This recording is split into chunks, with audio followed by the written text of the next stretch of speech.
The Toyota Yaris still hasn't lost its youthful edge after 13 years on the market and 2 million vehicles produced. Today I'm going to see if my loving bond with this award-winning Japanese phenomenon still blossoms, and we'll see what Rajeeb Dey thinks, the founder of internships.com and a leader of the youth entrepreneurship movement here in London. But first, the all-new Yaris is now in its third generation after 2 complete evolutions.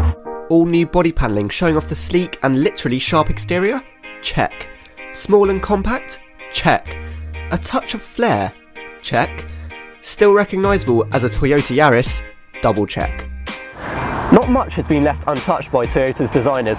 For some, the chiselled off nose may not look as sexy as the rounded face of the previous gen, but I think it's representative of who this car is aimed at, namely young, potentially first-time drivers. Despite only being 3.8 metres long and 1.7 metres wide, the sense of space on the inside is absolutely astonishing. This top-spec T-Spirit Yaris has a panoramic roof, which means that the cabin is flooded with light. And there's really quite a lot of legroom in here. There's no transmission tunnel here either, which means that 5 full-size lads can sit side by side without irritation. 286 litres. No, that's not how much Kool-Aid this Yaris has drunk, but how much boot space you get in here. Where the new Yaris really shines, however, is in the equipment department. Say hello to geeky electronics you wouldn't expect to find in a car which starts from £11,000, the touch and go system being one of them. It's got a touchscreen. Okay, so it's not Apple grade responsiveness, but it's the best from any other manufacturer I tested. Bluetooth connectivity is an absolute breeze, which means syncing up your iPhone and playing your favourite tunes is rapid. The nav is fully 3D, shows speed cameras, and full postcodes are accepted, thank the Lord. A rear view camera auto-engages with reverse gear, a sweet improvement on standard sensors. The only gripe I have is with the screen. It could be angled slightly towards the driver a little bit more so that my eyes aren't completely diverted away from the road, but we're only talking a few degrees here. Pretty minor stuff. The real question is this Yaris down with its target market? To get a second opinion, I've decided to call upon Throttle friend, founder of internships.com and leading young British entrepreneur, Rajeeb Dey. Hi Raj, great to see you again. Nice to see you again. What do you think of our new Toyota Yaris? I think it's awesome. I actually have a Toyota Yaris, the old one, so I'm excited to check out the new one. Oh no way, me too. I had one in silver. What colour was yours? I got silver as well. Oh, fantastic. Well, this actually comes in Eclipse Black, Chili Red, Cirrus White. What kind of colour would you get if you were actually buying this car? Is it Eclipse Red? Eclipse Black, Chili Red. Chili Red. Okay, yeah. Chili Red sounds pretty interesting. I've got a red top on. So it actually looks quite funky. I don't know how it compares to your previous Yaris. Yeah, I mean, to me this is kind of much more shiny. I don't really keep it in very good condition. Probably abuse the car a bit too much. So right, where are we heading to just now? So we're going to London Business School. Okay. We've got a meeting there with the career service. So fantastic. We can go for it. Right, let's get cracking. What's your driving style? Are you an aggressive driver or are you pretty chilled back? No, I think I'm slightly aggressive. I think my sister will tell me I'm a bit aggressive. It's not road rage, though. No, not road rage, but I kind of just want to get there. Yeah. So, Raj, take me back to university. Yeah.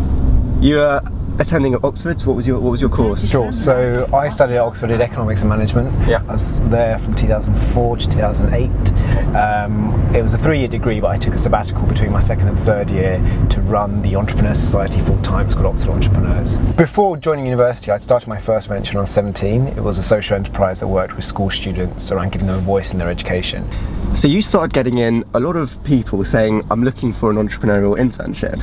What did that sort of spark in your mind? Whilst aspiring bankers, lawyers and accountants all did internships, and the campuses were full of banks, law firms, accountancy firms for the milk round, there was nothing really there for aspiring entrepreneurs. And so the idea was to create internships, to create a new word, and to also create a culture change where doing an internship in a startup or small business would have the same kudos, if not more, than doing an internship in a blue chip corporate.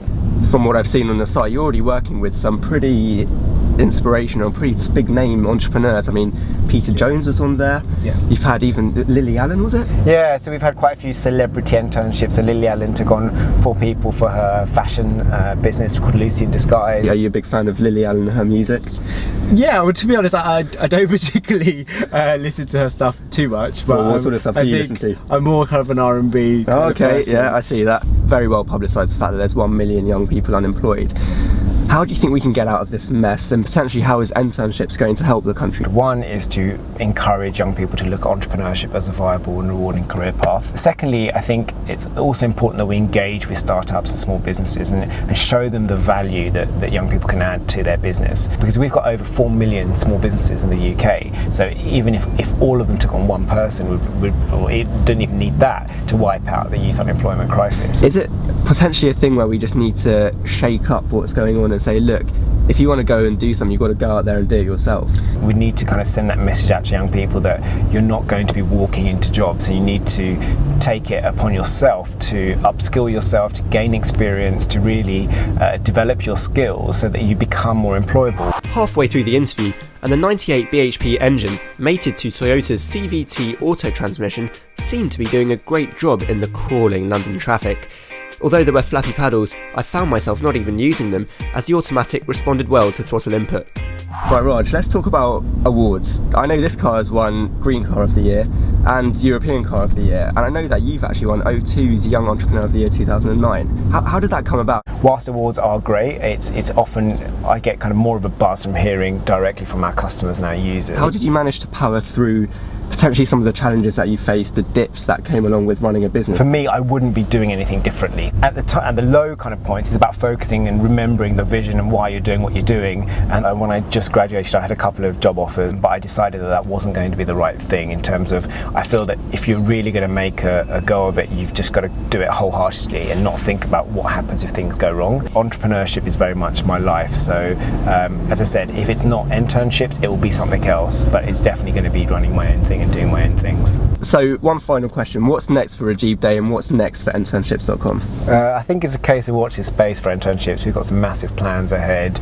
We really are going kind of to internationalise the site, and as I said, we really want internships to become a word, so look out for it in the dictionary. Now I want your verdict. Okay. So rating out of 5, with 5 being really good, 1 being a bit rubbish. Firstly, how slick does it look? I think I'd give it a 4. How tricked out was the inside? I suppose I had some amazing expectations. I've seen the advert, yeah, and I expected loads of kind of gadgets. But I suppose, given the price, maybe I'd give it 3.5 to 4. And finally, how comfortable was the ride? It wasn't bad actually. It was quite spacious. Go for 4 again. So Rod, your total score was 12 out of 15, which I guess is really strong for the Yaris. Yeah, especially given the price. I think it's a nice little car. For me, in terms of how it looks, I'm going to give it a 4 out of 5. For comfort, I'm also going to give it a 4 out of 5. But for the tricked outness, with that extra cool sat-nav, I'm going to give it a 5 out of 5, which brings my total score to 13 out of 15. Combine that with Raj and you get a total inter-review score of 25 out of 30 for the all-new 2011 Toyota Yaris. There's not much more to say other than that this Yaris still remains the subcompact hatchback to beat.